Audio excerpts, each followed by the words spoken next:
राहत इंदौरी का एक शेर है कि लगेगी आग तो आएंगे घर कई जद में, यहाँ पर सिर्फ हमारा मकान थोड़ी है।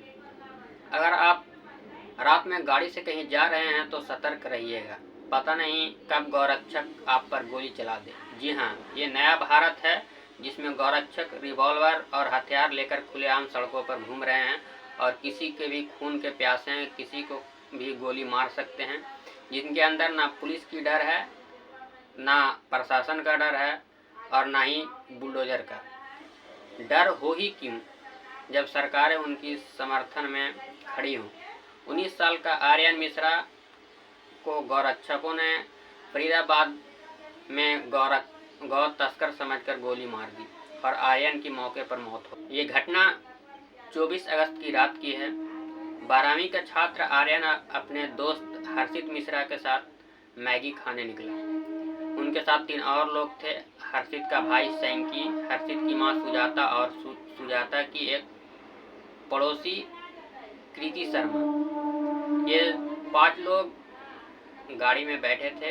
हर्षित गाड़ी चला रहा था और आर्यन आगे के सीट पर बैठा था और 3 लोग पीछे के सीट पर बैठे थे। इधर गौरक्षकों की सूचना मिली कि शहर में फॉर्च्यूनर और डस्टर से गौ तस्कर घूम रहे हैं। सूचना मिलते ही गौरक्षकों हथियार के साथ झुंड में सड़क पर निकल पड़े।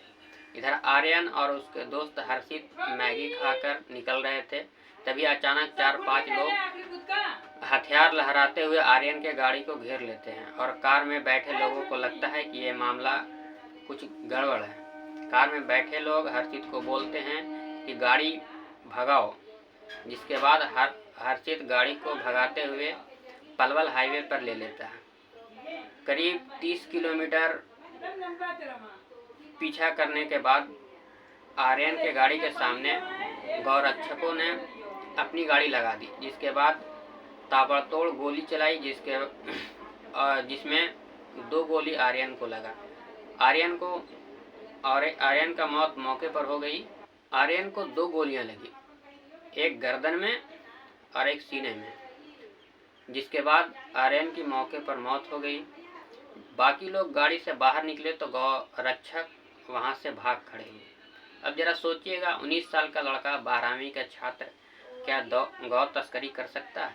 आर्यन के पिता रेंट पर फरीदाबाद में रहते हैं। हर्षित आर्यन का दोस्त है और मकान मालिक का बेटा है। हर्षित का भाई सैंकी को भी गाड़ी में मौजूद था उस रात। उस पर हत्या का मुकदमा चल रहा है।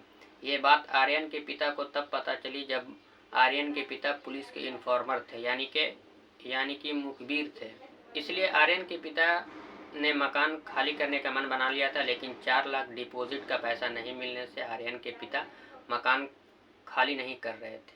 अब आर्यन के पिता को लगता है कि मकान मालिक ने ही मेरे बेटे की हत्या का साजिश रचा है, लेकिन पुलिस बताती है कि इस हत्या में मकान मालिक का कोई संलिप्त। जांच के बाद पुलिस ने 5 गौरक्षकों को गिरफ्तार किया।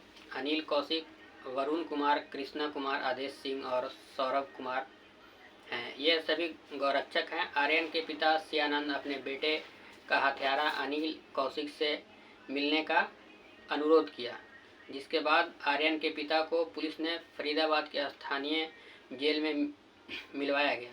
अनिल कौशिक आर्यन के पिता सियानंद का पैर छुआ और माफ़ी मांगकर बोला कि हमें लगा कि आपका बेटा मुसलमान है।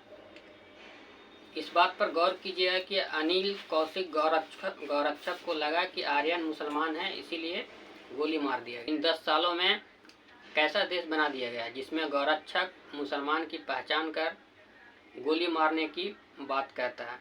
ये सारी बात द प्रिंट में छपी है। आगे आर्यन के पिता सियानंद ने सवाल किया कि क्या आपको मुसलमान को मारने का अधिकार प्राप्त है, जिसके बाद आगे कोई जवाब नहीं दिया।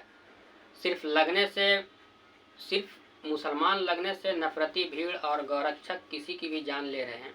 अनिल कौशिक को स्थानीय तौर पर फरीदाबाद का मोनू मानेसर के नाम से जाना जाता है। आपको बता दें, मोनू मानेसर गुरुग्राम का कुख्यात बजरंग दल का सदस्य है और गौरक्षक है। इन गौरक्षकों ने मुसलमान समझकर एक माता पिता का इकलौता बेटा पति हैं वो अटैक के मरीज हैं, 2 बार अटैक पड़ चुका है, तीसरा जब मर्जी पड़ जाए। और वो हमारे बच्चे के ऐसे रोड डले हैं, सरिया डली हुई है, मेरे हाथ में रोड डले हुए हैं, तो हमारा वही तो सहारा था सब तीनों का। आपका अकेला सहारा था? अकेला सहारा था, हम तीनों के वही सहारा था। जब मर्जी कहीं लेके जाता, बुला के ले जाता, दवाई खिलाता, चाय बना के देता, कुछ देता, सर हमारा वही सहारा था। और हमारा छोटा बच्चा छीन लिया, हमारा बहुत लाडला था, बहुत कहना मानता था किसी से नहीं। अभी मार्केट में पूछिएगा तो यहाँ पे 2 साल से पूरी मार्केट बनाता रखा था, सब उसके चहेते बने हुए थे।